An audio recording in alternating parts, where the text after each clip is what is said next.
It should come as no surprise to faithful viewers of this program that the most cowardly president in American history backed down again.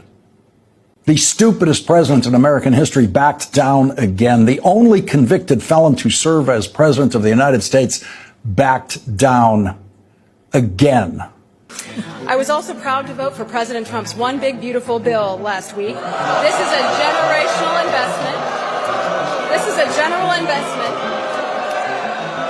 This is your time. I believe in the rule of law. This provision was unknown to me when I voted for the bill. Big beautiful bill and its impact on your income. There is a big beautiful bill that is passing through Congress. You know, I was disappointed to see the massive spending bill, frankly, which increases the budget deficit, not just decrease it. Tonight, a 3-judge panel in New York has effectively balked almost all of Trump's disastrous tariffs. Trump's tariffs against Mexico and Canada, his tariffs against the EU, against China, his tariffs against uninhabited islands with nothing but penguins and snow. They are all blocked by this federal court decision. It comes out of the United States Court of International Trade, which is a specialized court you may or may not have ever heard of, but it deals specifically with trade issues. A 3-judge panel consisting of one Reagan appointee, one Obama appointee, and crucially and importantly, one Trump appointee, ruled unanimously that Trump's trade war is essentially illegal, that he does not have the authority to enact these sweeping tariffs on his own. When Trump signed the executive order enacting these tariffs, he cited something called the International Emergency Economic Powers Act, a law that gives the president the authority to use tariffs in times of national emergency. And in their ruling tonight, the judges write, quote, "The question is whether the International Emergency Economic Powers Act delegates these powers to the president in the form of authority to impose unlimited tariffs on goods from nearly every country in the world. The court does not read the law to confer such unbounded authority and sets aside the challenged tariffs imposed thereunder. The law does not grant tariff authority to the president simply when he finds or determines that an unusual and extraordinary threat exists." I sense a little snark there. I appreciate it. But man, when you put it that way, it all kind of makes a lot of sense, doesn't it? I mean, I'm not an expert in international trade law, but Trump's justifications for these tariffs have always been pretty thin.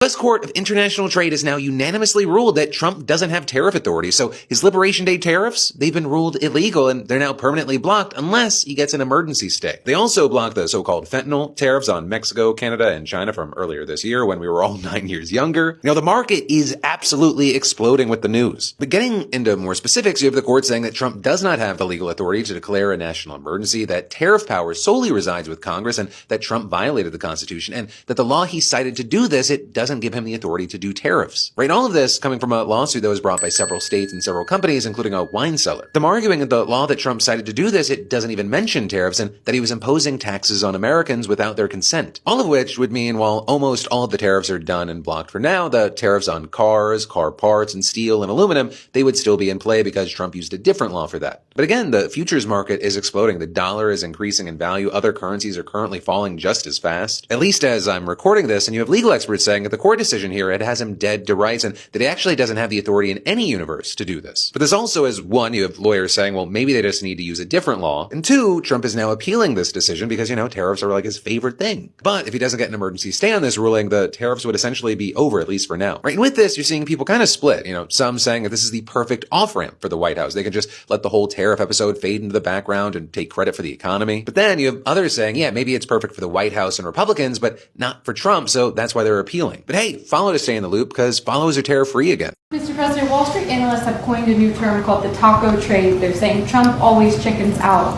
on your tariff threats, and that's why markets are higher this week. What's your response to that? I kick out? Chicken out. Oh, isn't that nice? Chicken out. I've never heard that. You mean because I reduced China from 145% that I set down to 100 and then down to another number? And I said you have to open up your whole country, and because I gave the European Union a 50% tax tariff, and they called up and they said, please, let's meet right now. Please, let's meet right now. And I said, okay, I'll give you till July 9. I actually asked them, I said, what's the date? Because they weren't willing to meet. And after I did what I did, they said, we'll meet anytime you want. And we have an end date of July 9th. You call that chickening out? I believe in the rule of law. This provision was unknown to me when I voted for the bill. Okay, next question. Next question. I am not going to hide the truth. This provision was unknown to me when I voted for that.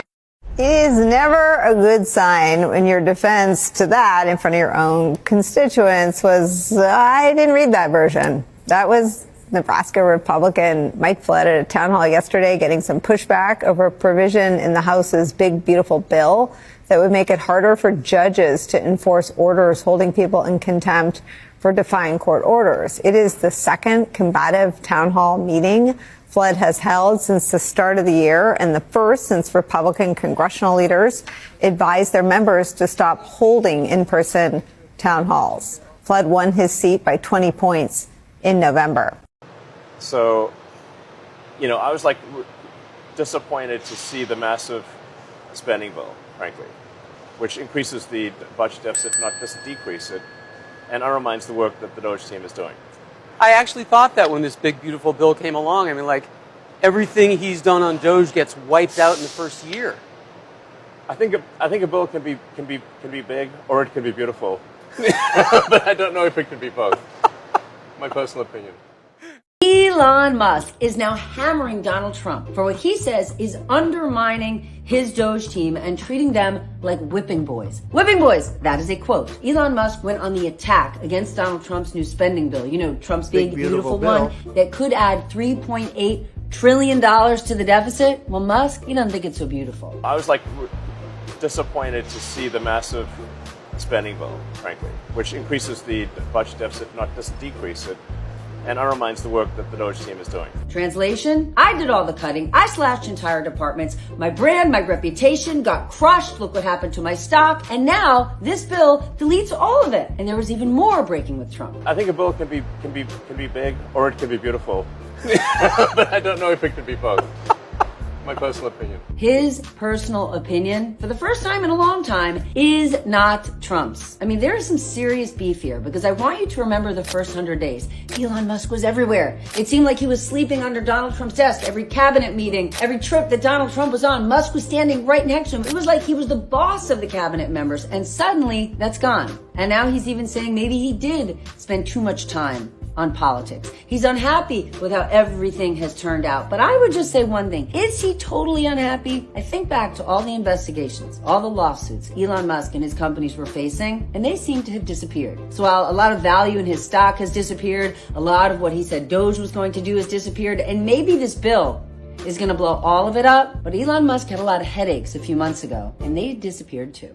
Mr. President, Elon Musk in a television interview criticized the one big, beautiful bill, saying he was disappointed it didn't cut enough, essentially, that it undercut the DOGE efforts. What's your reaction to that? Well, the reaction's a lot of things. Number one, we have to get a lot of votes. We can't be cutting. We need to get a lot of support, and we have a lot of support. We had to get it through the House. The House was. We have no Democrats. If it's up to the Democrats, they'll take the 65% increase. If that doesn't get approved, this country is going to have a 65% increase in taxes and lots of other problems, big problems, almost bigger than that. But we'll have a 65% increase as opposed to the largest tax cut in the history of our country. We will be negotiating that bill, and I'm not happy about certain aspects of it, but I'm thrilled by other aspects of it. That's the way they go. It's very big. It's the big, beautiful bill, but the beautiful is because of all of the things we have. The biggest thing being, I would say, the level of tax cutting that we're going to be doing. We're going to make people really be able to. We'll have the lowest tax rate we've ever had in the history of our country, and tremendous amounts of benefit are going to the middle-income people of our country, low and middle-income people of our country.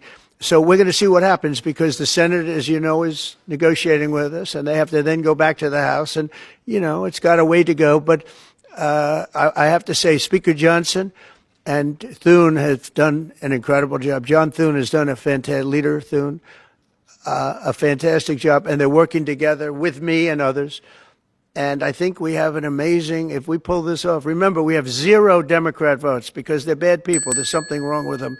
You know, they'll let people pour into our country. Single biggest problem is we had 21 million people pour into our country, probably higher than that. And they're people that weren't supposed to be here. And many of those people are bad. Murderers, drug dealers, the mentally insane. They were closing mental institutions all over the world, not South America, all over the world. They're coming into our country, and we're getting them out. And we're having a hard time because some judges aren't making it very easy for us, and it's tough enough. They approve that. They allowed that to happen to our country. We don't have one Democrat vote. And if I were a Democrat, I'd be voting for this bill, and I'd get elected to any position I want as a Democrat. They're crazy. They're voting for a 65% tax increase. And they're only doing it for hatred. They're not doing it for any reason. They know it's terrible. Terrible politics, in my opinion. But so we have no Democrat votes. That means we have to get almost all Republican votes. And I think we're very close to doing that. I think it'll be very successful. Yeah, please. The Big Beautiful Bill and its impact on your income. To bring you up to speed, the Big Beautiful Bill has passed the House and is now under consideration by the Senate, which I think now is the time to ask and answer the question, okay, if this actually passes, what will be the tangible impact to the average American's annual income?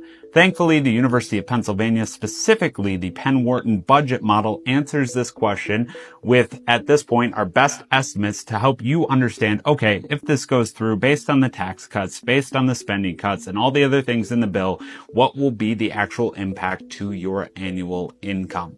The way that they answer this question is by dividing Americans into 5 different income categories, and then they give a dollar amount as well as a percentage change to help you understand the impact. Before we dive into the data, please take a moment to hit that follow button. But without further ado, for those in the lowest quantile, which is just a fancy way to say 5th, making $0 to $17,000 a year, they will see an impact in annual spending of negative $820. So negative is bad in this case, and a percentage change of negative 14.6%. This is the biggest percentage change out of all income quantiles.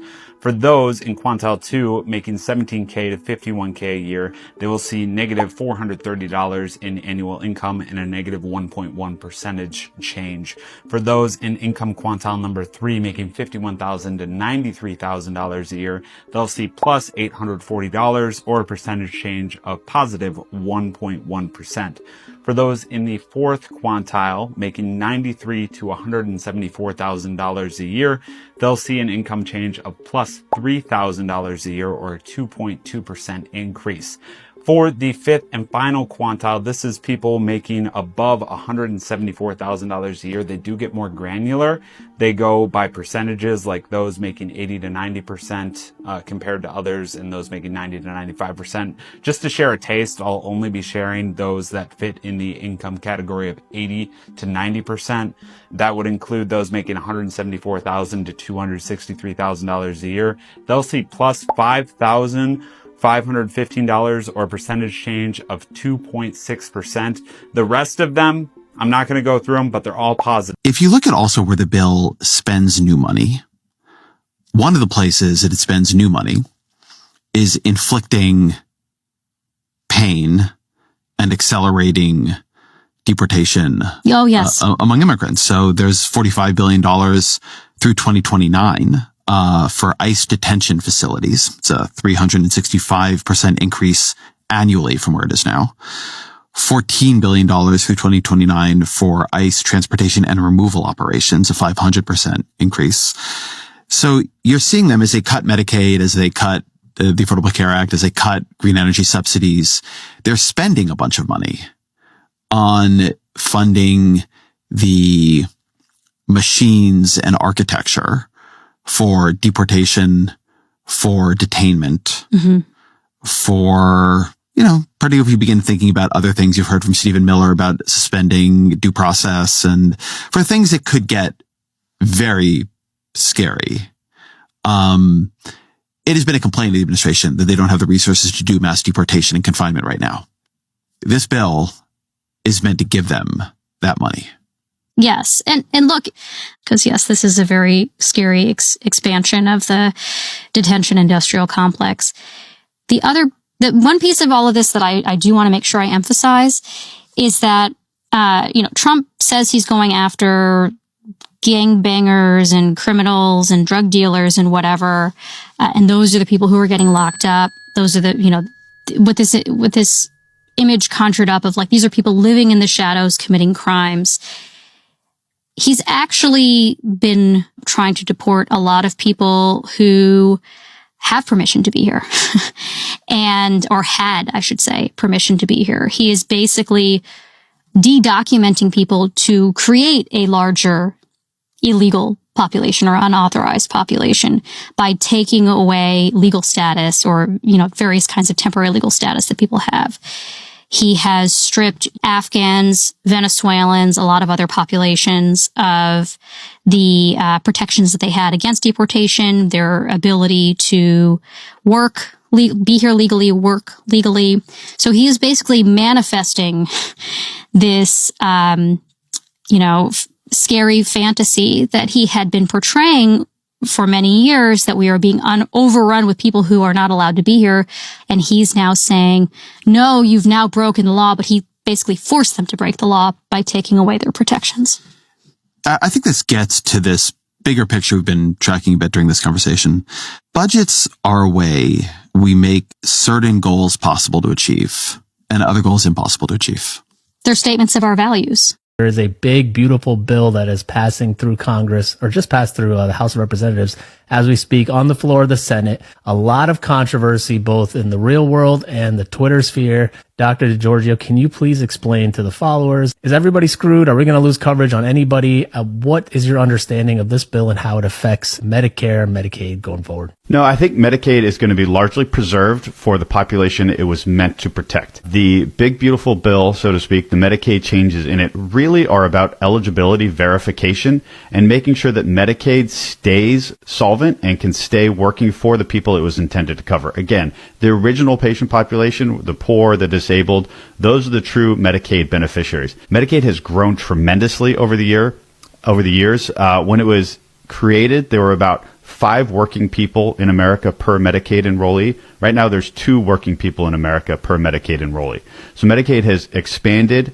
It is now covering people who were never intended to be covered. About 40% of Californians are on Medicaid. About 44% of New Yorkers are on Medicaid. In some cases, it's covering people up to 400% of the federal poverty level. And this is because states have a lot of leeway in how they craft their Medicaid program.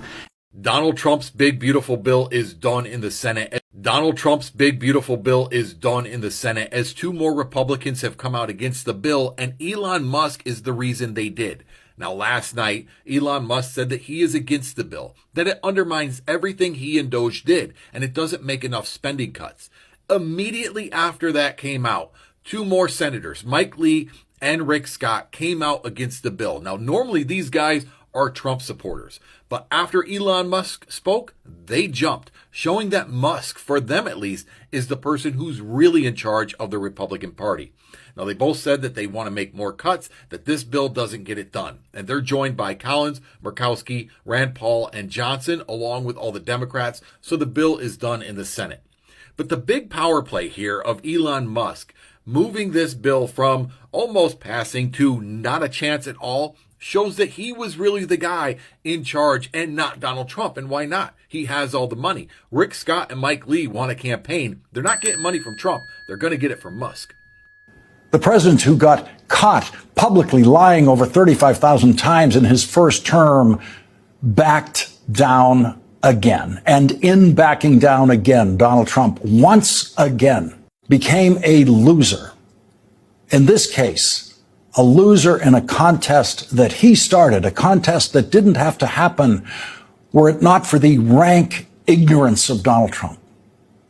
Donald Trump has already lost his trade war, and he is relentlessly stupid enough to continue to draw lines in the sand of his trade war that get blown away by his own foul, intemperate breath. The Trump presidency will be recorded in history as a failure because nothing Donald Trump does in the presidency will live after him. The policies are all reversible and will be reversed, and many of them will be reversed in the courts during the Trump presidency. And then there are the Trump policies. that are reversed by Donald Trump himself. Flip-flop used to be the worst thing a politician could be associated with in a headline other than a sex scandal or bribery. Then came Donald Trump, who flip-flops more than any politician in American history. No American politician has ever reversed himself more frequently than Donald Trump, or more quickly than Donald Trump, or more fully, predictably than Donald Trump. In this video, we delved into the latest political turmoil surrounding President Trump's One Big Beautiful Bill. The bill, which encompasses significant tax cuts and spending increases, has faced criticism not only from Democrats but also from key Republican figures, including tech mogul Elon Musk. Musk, who previously led the Department of Government Efficiency, or DOGE, has publicly denounced the bill, stating it undermines fiscal responsibility and increases the national deficit. His departure underscores a growing rift within the GOP as more members voice concerns over the party's economic direction. Critics also argue that the bill significantly raises the national deficit. Its passage in the House was met with unexpected resistance, with several Republicans representatives voting against it, citing concerns over its fiscal implications. As the bill moves to the Senate, its future remains uncertain, with opposition mounting from both sides of the aisle. Adding to the controversy is the emergence of the tackle trade phenomenon, an acronym coined by the Wall Street analysts for, quote-unquote, Trump always chickens out, reflecting market skepticism over Trump's inconsistent tariff policies. If you found this analysis insightful, please like and share the video to spread awareness about these critical developments. Don't forget to subscribe to our channel for more in-depth coverage of political and economic news. And as always, full credit goes to the original creators of these videos. Stay informed, stay engaged, and let's continue the conversation in the comments below. Thanks for watching. I'll see you in the next one.